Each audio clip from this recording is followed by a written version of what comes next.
Good morning, folks. I thought I might even take the time to make a little action video today. This is partly in response to a video or a companion to, if I might so impose upon him, a companion to a video that now I lost it.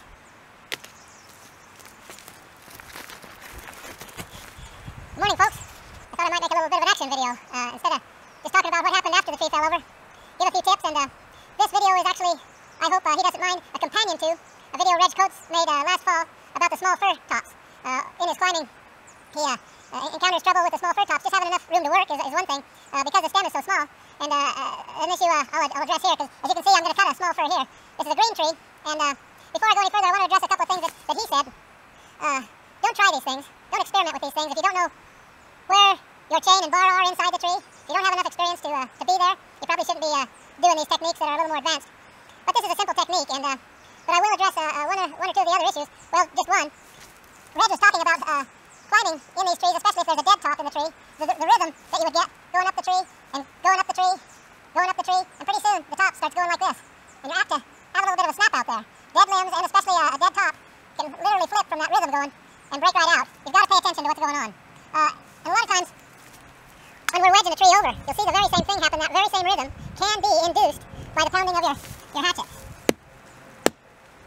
You can see where that is. And this is magnified clear to the top of the tree. And if you're not paying attention, you might bounce out a dead limb or a dead top. And that's why they call them widow makers. Be careful. You know, I tell people that I'm mentoring all the time, don't look down. Look up. Well, in timber falling, you've got to do the same. You can't be looking down and stay alive. You've got to be conscious about what's going on up above you. So that rhythm can be induced in many different ways, you know, and two of those ways definitely are climbing motion and pounding motion. Be careful of that.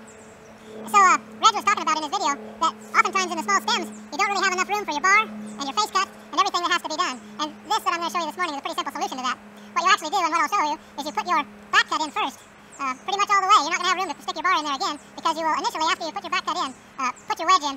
And one thing I do, whenever I bust a good big fine wedge, I trim them down and make these smaller ones. They're still a good wedge, but I take them to the grinder or to the chop saw and salvage them for these small stems specifically, because a lot of times you just don't have time or enough room to wedge a tree over. And certainly, even from the side or whatever, you still don't have enough room to cut here and cut there and wedge there. Just isn't enough room. So this is a very simple solution.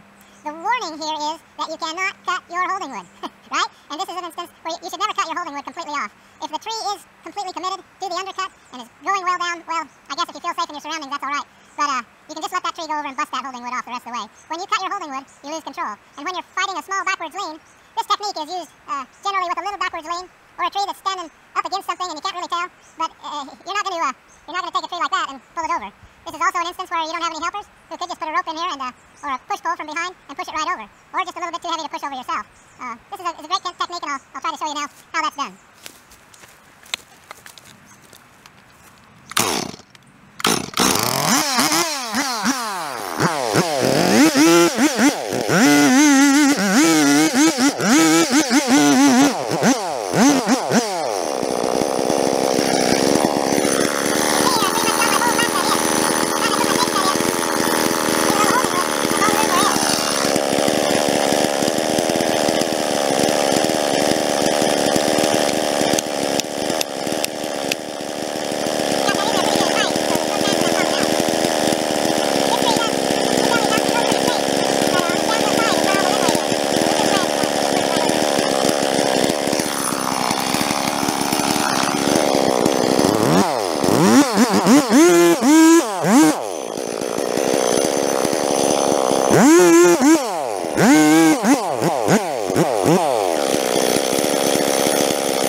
Maybe a little too much holding wood.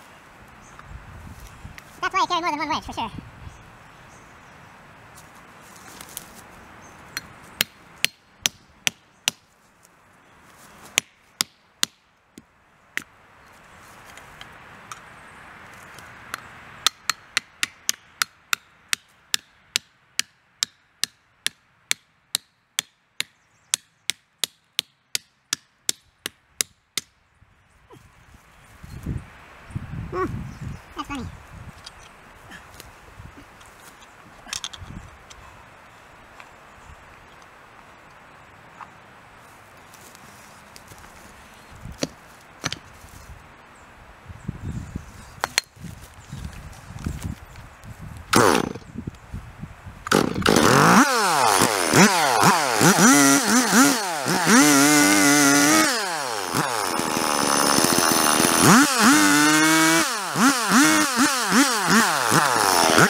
she likes to learn how to fall timber and different things. I didn't look underneath. There was a little chunk of the undercut, the face cut on the far side there. Just a little chunk, about like that tall, about that wide. It was still kind of connected. Just not enough weight for that tree to bust that out of there. And of course it was right in the undercut where it wanted to go, so it couldn't fall over. Anyway, you see the technique. Like I say, this will probably never see the light of day anyway, but Lord bless you, and commit everything to God. It's the only way it'll ever turn out right.